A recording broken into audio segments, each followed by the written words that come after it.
Welcome, investigator. Evil is on the rise. Crime is escalating. Our mission is to eliminate the crime by exposing evil, examine why it manifests, and highlight the brave souls that confront it every day. Join us as we work together to bring justice to every victim. Welcome to All Things Crime. Here's your host, Jared Bradley. Hey everybody, it's Jared. Welcome to another episode of All Things Crime. Appreciate you being here. Excited to have an amazing guest. And I'll tell you, today we are delving into an area that I think I'm the most ignorant in as far as crime goes. And so frankly, cybersecurity scares the crap out of me every time I talk to experts like Ross here, because number one, it makes me recognize how unprepared I am. But then it also, some of the topics that we're going to get into today, I think might put a little bit of a sense of urgency into everybody that's listening or watching this. So while we're at it, make sure to subscribe and smash that bell so that you get a notification every time a new episode drops. So we pretty much are every Tuesday putting out a new episode. And so thank you, all of you that have subscribed and that are listening, especially. We had an episode drop today about that, the 4 murders that happened up in Idaho. And a lot of interest in that one, just because it's one of those really scary ones in real life. But before we get too far into that one, Ross, first of all, before we actually get into everything that you do, why don't you describe a little bit? I mean, you're the president and COO of Continuous Networks. And so describe a little bit about what that is and how you got into that. Sure. So we call ourselves, and most people don't know this term, a managed service provider, which is this fancy way of saying we handle IT for businesses. So you think about the IT guy. Who's the IT guy? Oh, they work for the company, or maybe they work outside of the company and they show up 1 or 2 days. At its core, that's ultimately what it is. But that's really what it was 20 years ago. It's changed a lot since then. And so today, we go much further than just being the IT guy. Now we're the chief security officer. Now we're the chief information officer. We're the chief compliance officer. We bring all of these other things to the table for businesses. My particular business specializes in healthcare companies, healthcare practices, and construction companies. And we really got into those 2 particular verticals because that's where we were having the most success with our existing clients. And I've always been really passionate about documentation and compliance and really just having a good plan in place, because it really sucks to do anything without a plan. Yeah. Well, especially I would think in the healthcare space. Yeah, I can't think of anywhere that would be more devastating to have a security leak than, I mean, you've got people's intimate information there in the healthcare. Yeah. No, not only that, but healthcare information is the most valuable information there is to a cybercriminal. By far the most valuable. In fact, sometimes it's 10 times, 20 times what your average person's information. If you think about maybe our name, our address, our telephone number, our email address, maybe a few other pieces of information, maybe to a cyber criminal that's worth a couple bucks, maybe $1. When you're talking about healthcare, like protected healthcare information, that could be worth 20 bucks, 30 bucks per record. So if you think about it, if you hit even a small medical practice that has over the course, let's just say very small, 1 doctor, a few employees, but they've got 1,000 records from all their patients over the years. Think about it, do the math. Think about what you can sell that for as a cyber criminal. And so that's why, and this is one of the big messages we're always trying to get across to people, is you're not too small. You're just too small to be in the news. That's not my quote. I stole that from somebody. You know what? That's awesome though. Not too small. You're just too small to be in the news. Got it. Well, so basically what you're saying then is cyber criminals typically don't do anything in particular with the information they steal. They sell it to people that do. Well, there's different types of cyber criminals. So I think that's one of the big common misconceptions, is that a hacker is a hacker is a hacker. Well, first of all, a hacker is not a bad term. There are good hackers, ethical hacking. There are hackers that work for the government. Good is it's subjective, right? What does that really mean? So when we talk about cyber criminals, we're talking about people who break laws using cyber methodologies. They're breaking into computer systems. That's how we refer to them as a cyber criminal, or they're perpetrating some kind of a scam against somebody using those types of cyber methods. And so that's why cyber criminal tends to be a better term, a more widely accepted term, because it's got that negative connotation, the whole criminal aspect of it. There are plenty of people who are hackers who are doing things that are good. But there are different types of groups, and I think this is what people really misunderstand, is that there isn't just one type of hacker, and most of these companies, because that's what they are, they're companies that are doing this. People think of that kid in his parents' basement eating pizza. That's not who these people are. These people are sophisticated business operations. In fact, oftentimes they have healthcare benefits for their employees. They're operating out of countries that have no extradition with the United States, so their risk is very, very low. One of the big types of cyber criminal activities we talk about a lot is ransomware attacks. And ransomware, if you've never heard of that before, is where a virus gets put onto a business user's computer, a business person's computer, and it encrypts all of the data, effectively locking that person out. So they can't access their files, they can't access their email, they can't access their business applications to be able to service their customers. All of that stuff is dead in the water. And the only way to get out of it is by paying the cyber criminal these ransoms. And this is why we've seen insurance companies raise their rates so significantly over the past few years, because it's the insurance carriers that are paying for most of these things when these companies land themselves in hot water. But the cyber criminal groups are broken up. And so you've got some that specialize in just getting that initial foothold inside of a company's network. Their job is just to break in and gain what we call persistent access.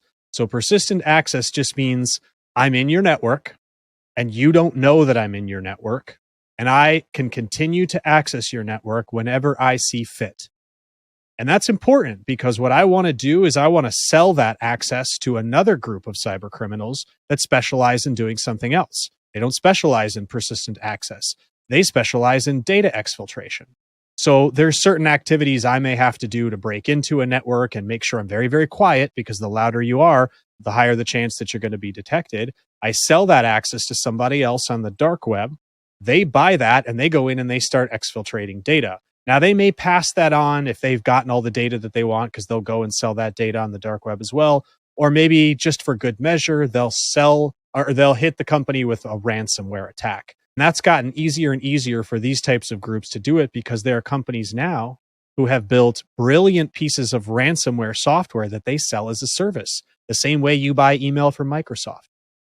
And you can buy this and hit companies with it to make money. And if you think about it, the risks are so very low, because what does the FBI tell you? Well, listen, we'll do everything we can, but these people, we're not going to catch them most of the time. Generally speaking, they're not in countries that we have any extradition with. There's just very little we can do. So their ability to actually research it and find out who's actually doing it is so low that because it's all offshore, right? Most of the time, yeah. So the stuff that you hear about, and there's a, and this runs the gamut. I think that's what we always think about as businesses, is these people that want to break into our network, steal our data, hit us with ransomware.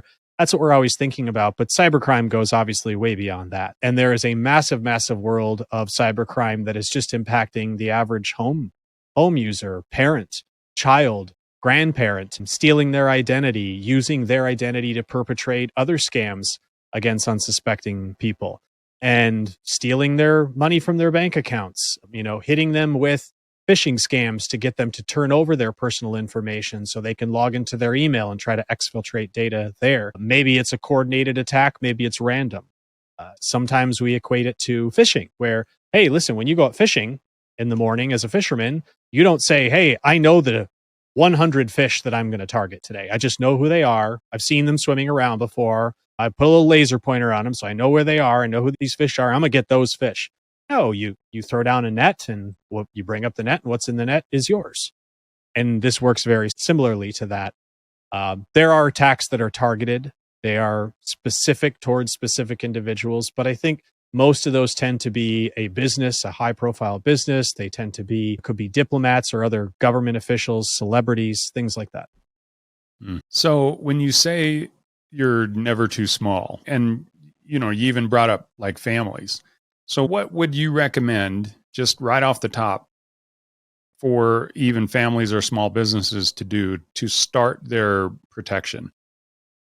Yeah, there's always some fundamental stuff that is so important for everybody to do. And it's funny, I had a social media post just a couple of weeks ago where I was talking about what not to do when it comes to creating your passwords. And this still seems to be the case with most people creating passwords like 1, 2, 3, 4, 5, 6, 7, 8, or password exclamation point, or P at symbol 55W0RD, stuff like that. Permutations of a well-known word that we all know, which cybercriminals caught on to a very long time ago. And they now have all of these databases full of these various password permutations so that they can try and guess them.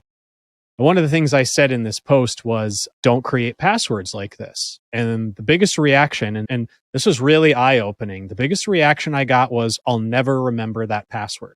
I'll never remember that password. And this is where people who work in my industry really just are very disconnected, because they think about businesses and they make this assumption that everybody understands these very basic concepts, but they simply don't. The response that I kept giving to the tons and tons of comments that were on this post is, that's why we have password managers. That's why we have password managers.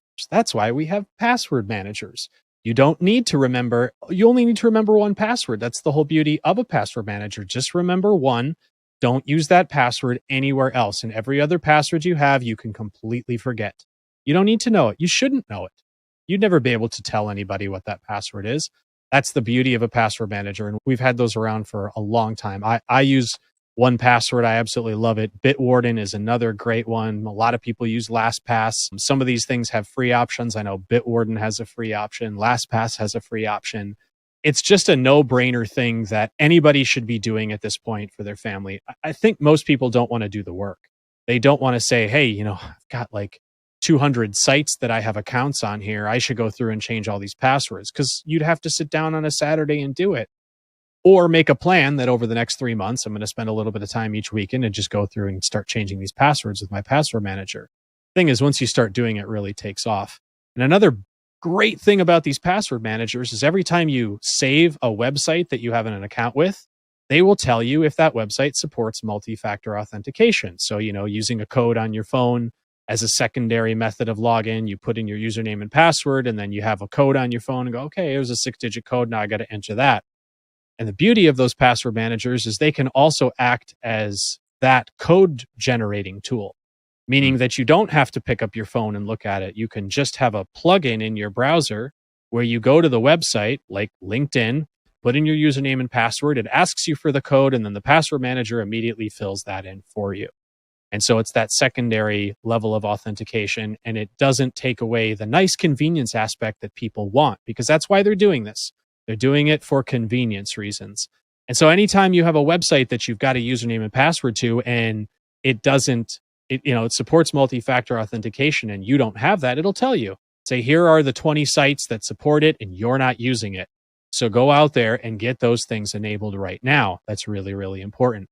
So getting a password manager, making sure all your passwords are at least 15 characters in length, not based on dictionary words. They should use numbers, letters.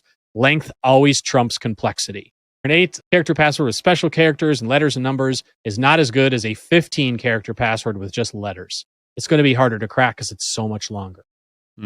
So those are two very strong recommendations I make. A lot of the recommendations I also make are just, they don't cost any money. They're free. I mean, it's a thought process. It's a mindset. Yeah, I started using LastPass a while back, and I have to admit it was kind of not necessarily scary, but it was just kind of pain in the rear to start. But now that I've been using it a little while, it's actually pretty simple. So even, cyber degenerates like myself can, if I can use it, then other people can too. So, So what happens when you have a company or a person, for example, that contacts you and they say, hey, I've been hacked, I'm in trouble, what do I do? Yeah. So with my company, that never happens from an individual user or family. It would happen from a company. I generally, and this is going to sound kind of strange, but I generally don't work with them. The first thing I will do is try to give them some recommendations. Do you have an IT company that you're working with? Do you have a security company that you're working with? Have you reached out to them to let them know? Generally speaking, if they're calling me, it's probably because they don't trust that company or they don't like that company. But the fact is, usually that company knows quite a bit more about this business than I do. And so it doesn't make sense for me to come in to a company that's been hacked and try to bail them out of a situation when I know almost nothing about their business or the way their computer network is set up. And so I will tell them and recommend, listen, I'll help you if that's absolutely what you need. But I would strongly recommend you work with the company that you already are working with, because they're going to understand how to do this a little bit better. And if you want me to come in and provide some guidance and things like that, I can point you in the right direction to make sure you're making good decisions around what the next steps are that you need to take. One of the things I say to people all the time is the first call, like when you think about this, you think about getting hacked, who's the first person you should call? And I use this as like a kind of a quiz when I'm quizzing clients. Who do you think is the first person you should call if something like this happens? And they say, well, you. And I say, that's fine if we have an agreement in place and you know that the first call I'm going to make when I hear this is to the attorney. Because one way or another, everything that happens from that point forward needs to be protected under attorney-client privilege.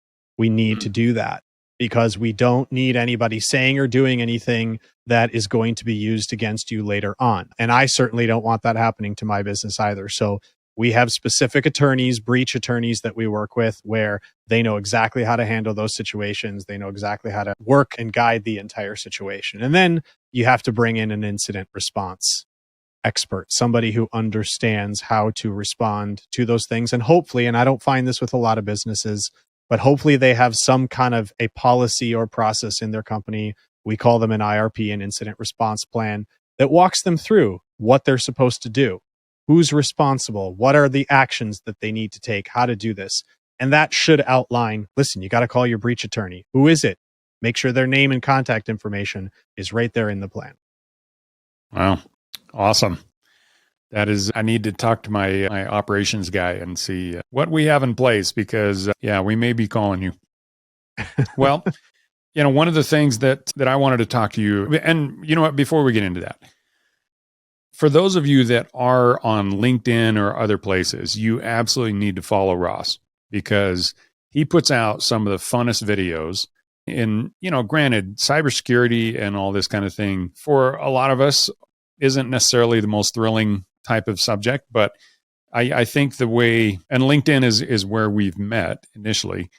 Yeah. And that's just such an amazing resource for even a small business, but all level of people that are doing any kind of business. And I would definitely follow Ross.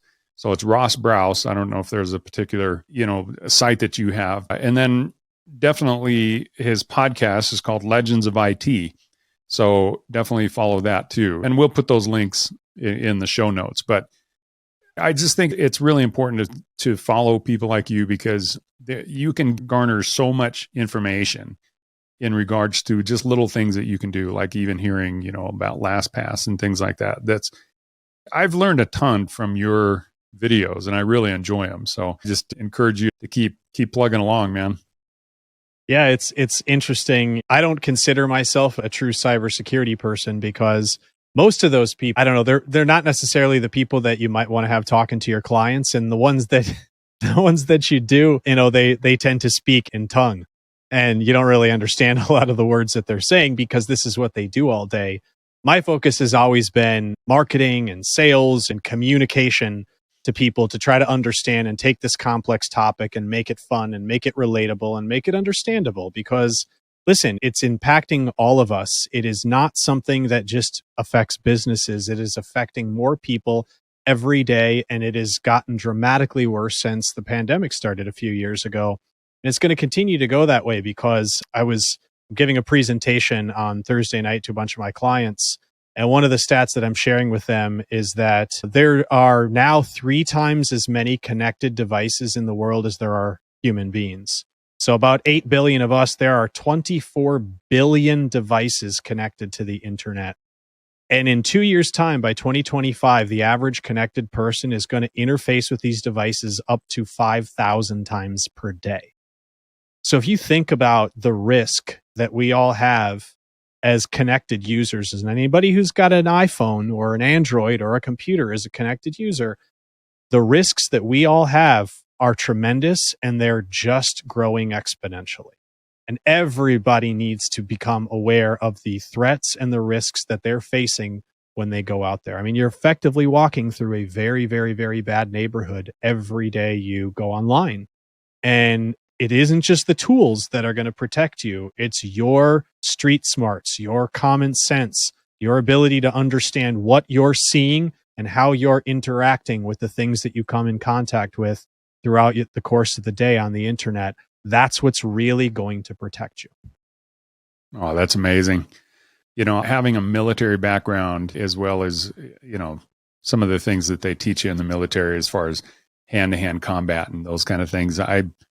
I picked up a lot of, in some of the classes that I took, it seems like every single one of them, whether it was, personal safety or just general awareness, everything they start with is understand what is around you, understand what the threats are around you. And I think what you just said is so critically important, because how many people really understand that magical little device that's, in your pocket can actually be your downfall?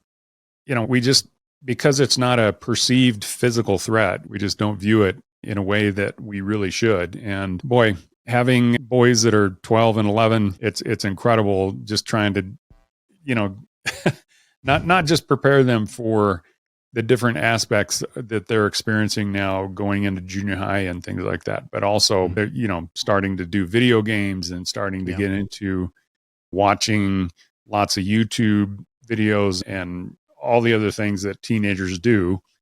And there are some really bad people that are out there that are trying to target them. And I think that's a really good transition into that. So in particular, and this is what we were talking about a little bit before, is and I got this idea specifically to have you on because of one of the videos that you did on LinkedIn talking about how our kids are in danger.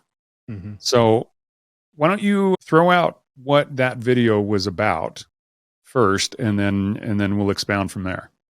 Yeah, sure. So it was one of a series of videos that I've released two of. Actually, there was another one that came out today. And it's about the fact that schools, and I'm starting to find out that this is beginning to happen. My sister is actually a teacher, and she saw the same video. I posted it to Instagram, and she reached out to me and she goes, ooh, I got to tell you, like, we're actually starting to do this in my school. I'm like, that's fantastic, because that's not the norm. It's not the norm that schools are teaching our kids about basic cybersecurity, hygiene, and awareness. It's not a thing. And so the video was really about how we as parents, our kids are at risk because they're not receiving this level of education. Teachers in our schools are not given cybersecurity training. They don't understand those types of things.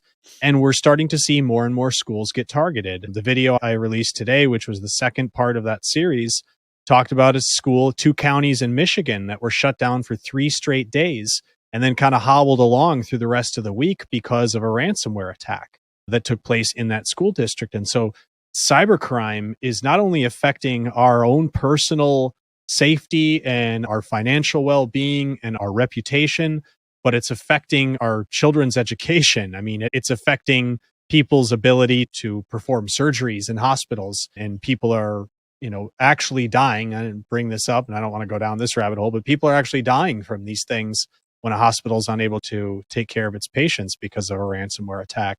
So these things are really important to be going on in our schools, because the sooner all of our children learn these concepts, they're going to bring those things up with them into the workforce. They're going to bring all of the stuff that we work so hard today to try to train people on and engage them and be relatable to them, so they don't just see it as some dry, boring, like HR video that they have to watch.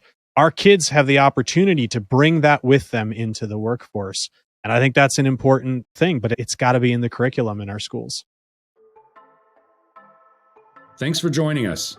Your attention today brings us one step closer to exposing and eliminating the evil that brings crime to our communities. Hit subscribe and share this episode. Together, we will bring justice to every victim.